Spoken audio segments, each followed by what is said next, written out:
குழந்தைகள்ல இருந்து பெரியவர்கள் வரைக்கும் நிறைய பேருக்கு இந்த கான்ஸ்டிபேஷன் ப்ராப்ளம் இருக்கு. மோஷன் போகும்போது அந்த ஆனஸ் ரீஜியன்ல மலவாய் பகுதியில் ஆசனவாய் பகுதியில் ஒரு எரிச்சல் வர்றது, அதுக்கப்புறம் மோஷன் போகும்போது அந்த இடத்துல வெசல்ஸ் எல்லாமே டைலேட் ஆகி ரத்த கசிவு வர்றதும் நம்ம பார்க்கணும். முன்னாடி பார்க்கும்போது தான் தெரியுது, என்னங்க மலச்சிக்கல் இருக்கான்னு ஆமான்ட்டு கொஞ்சம் தயங்கிக்கிட்டே சொல்லுவாங்க. இந்த மாதிரி மலச்சிக்கல் இருந்ததுன்னா அதற்கான சிகிச்சைகள் உடனடியாக எடுத்து அதை நம்ம சரி பண்ணுறது ரொம்ப முக்கியம். மலச்சிக்கலை பொறுத்த வரைக்கும் ரொம்ப ஈஸியாக நம்ம மருந்துகள் அப்படின்றது அடுத்த பட்சம்னு வச்சுக்கோங்க. ஈஸியாக நம்ம கிளியர் பண்ணுறதுக்கு மலச்சிக்கல் இருந்ததுன்னா ஹோம் ரெமடிஸை ஃபாலோ பண்ணாலே நமக்கு போதுமானதுன்னு சொல்லலாம்.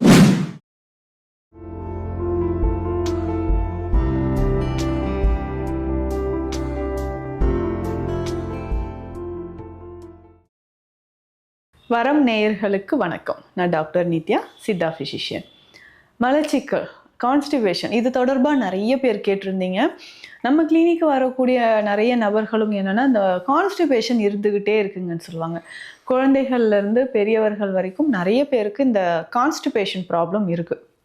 ஏன்னா நம்ம உடலோட கழிவுகள் வெளியேறினா மட்டும்தான் நம்ம உடல் ஆரோக்கியமாக இருக்கும். நம்ம உடல் ஆரோக்கியமாக இருக்கிறதுக்கு முக்கியமான ஒரு காரணி அப்படின்னா இந்த நம்மளுடைய டாக்ஸின்ஸ் வெளியேறுறது, கழிவுகள் வெளியேறுறது.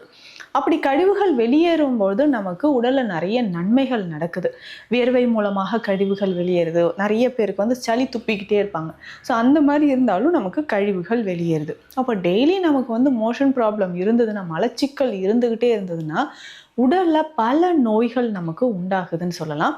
குறிப்பிட்டு ஒரு 2 நாள் 3 நாள்லேயே நமக்கு மலச்சிக்கல் தொந்தரவு இருந்துச்சுன்னா நிறைய பேருக்கு என்னன்னா அந்த ட்ரைனஸ் வந்துடும். ஸோ ட்ரை ஸ்டூல்ஸ் அப்படின்னு சொல்லுவோம். மலம் வறண்டு போயிட்டு மோஷன் போகும்போது அந்த ஆனஸ் ரீஜியனில் மலவாய் பகுதியில் ஆசனவாய் பகுதியில் ஒரு எரிச்சல் வர்றது, அதுக்கப்புறம் மோஷன் போகும்போது அந்த இடத்துல வெசல்ஸ் எல்லாமே டைலேட் ஆகி ரத்த கசிவு வர்றதும் நம்ம பார்க்குறோம். ஏன்னா நம்மளுடைய தொப்புளுக்கு கீழே ஆசனவாய் பகுதி வரைக்கும் இருக்கக்கூடிய இடத்துல மூலாதார சூடு அதிகமாகும்போது உடலில் அங்கே இருக்கக்கூடிய பார்ட்ஸ் எல்லாமே, அங்கே இருக்கக்கூடிய ஆர்கன்ஸ் எல்லாமே என்னாங்கன்னா கொஞ்சம் ட்ரைனஸ் ஆகும். இதுதான் மூலாதார சக்கரம் இருக்கக்கூடிய இடம் அப்படின்னு சொல்கிறோம். ஸோ அந்த மாதிரி இருக்கக்கூடிய சமயங்களில் உடல் உஷ்ணம் அதிகமாச்சுன்னா இந்த மலச்சிக்கல் தொந்தரவு இருந்துக்கிட்டே இருக்கும்.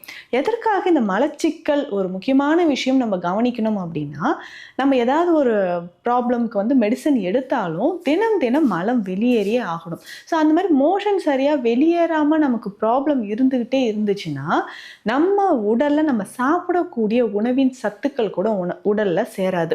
ஏன்னா நிறைய பெண்கள் பண்ணுற தவறு என்னென்னா, இந்த மாதிரி கான்ஸ்டிபேஷன் இருந்ததுன்னா அது வெளியிலே சொல்கிறது கிடையாது. ஸோ நம்ம கிளினிக்கில் வரக்கூடிய நிறைய பேருக்கு என்னங்க பல்ஸ் வச்சு பார்க்கும்போது தான், நாடி பார்க்கும்போது தான் தெரியுது, என்னங்க மலச்சிக்கல் இருக்கான்னு ஆமான்ட்டு கொஞ்சம் தயங்கிக்கிட்டே சொல்லுவாங்க. இந்த மாதிரி மலச்சிக்கல் இருந்ததுன்னா அதற்கான சிகிச்சைகள் உடனடியாக எடுத்து அதை நம்ம சரி பண்ணுறது ரொம்ப முக்கியம்.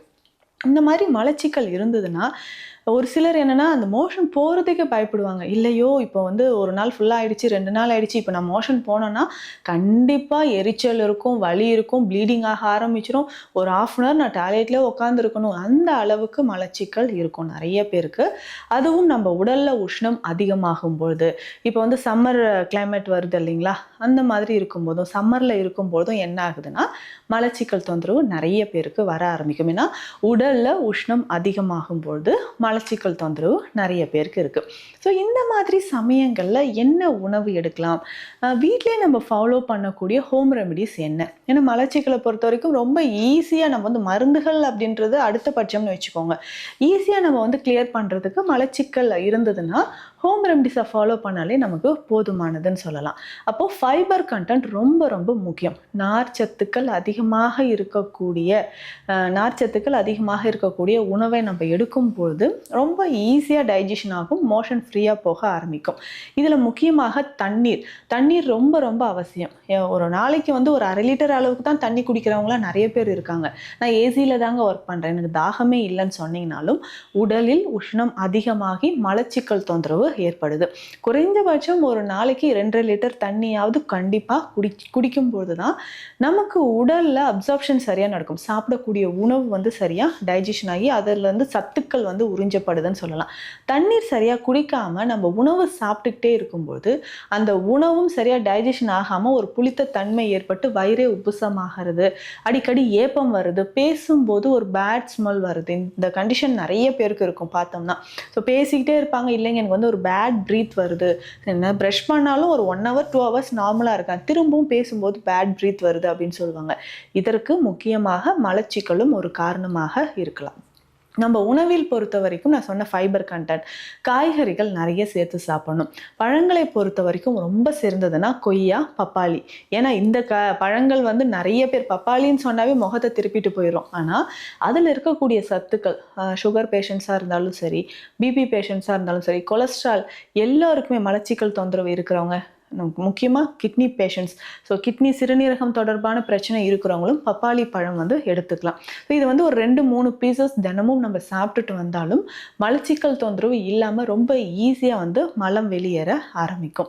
ஒரு சிலருக்கு மோஷன் போகக்கூடிய இடத்துல பைல்ஸ், ஃபிஸ்டுலா மாதிரியான பிரச்சனைகள் இருந்தாலும் அதற்கேற்ற சிகிச்சைகளை, மருந்துகளை நம்ம எடுத்துக்கலாம்.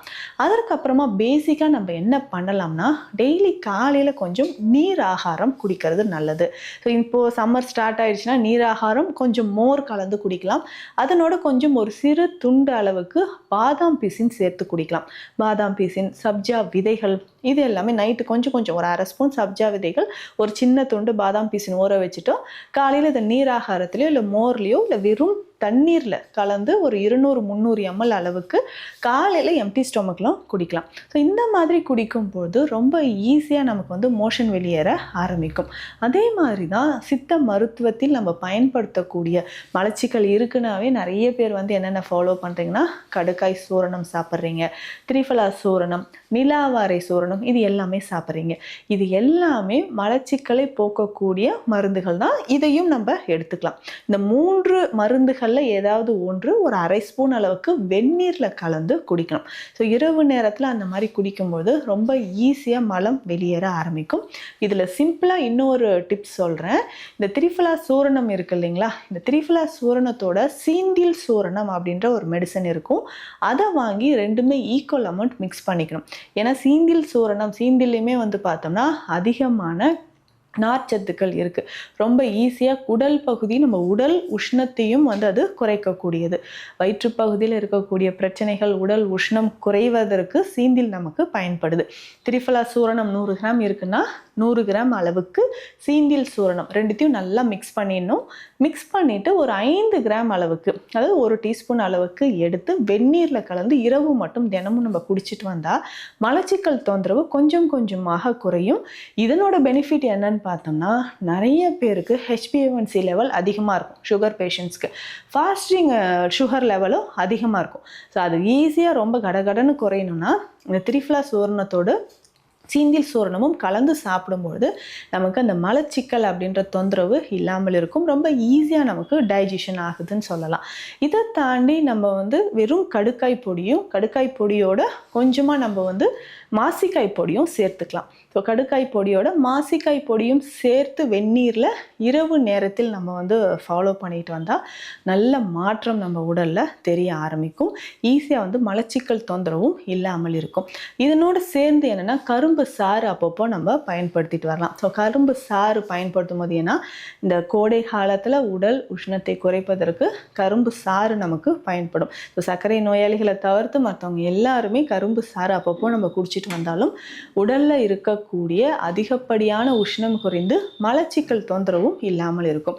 இதனோட நம்ம காய்கறிகளை பொறுத்த வரைக்கும் நல்ல நார்ச்சத்து இருக்கக்கூடிய காய்கறிகளை நம்ம பயன்படுத்திக்கிட்டே வரணும். ஸோ கீரை வகைகள், காய்கறிகள், தயிர் சேர்த்து சாப்பிட்றது, இந்த மாதிரியான உணவுகள் நம்ம எடுக்கும்போது மலச்சிக்கல் இல்லாமல் இருக்கும். ஏன்னா மலச்சிக்கல் இருந்தால் நம்ம சாப்பிடக்கூடிய நல்ல விஷயங்கள் கூட நம்ம உடல் அப்சார்ப்ஷன் இல்லாமல் இருக்கும். ஏன்னா பல வகையான தோல் நோய்களாக இருக்கட்டும், அல்சர் கம்ப்ளைண்டாக இருக்கட்டும், பைல்ஸ், ஃபிஸ்டுலா, இந்த மாதிரி பல நோய்களுக்கு காரணம் இந்த அடிப்படையாக நம்ம பார்த்தோம்னா இந்த மலச்சிக்கல் தான்.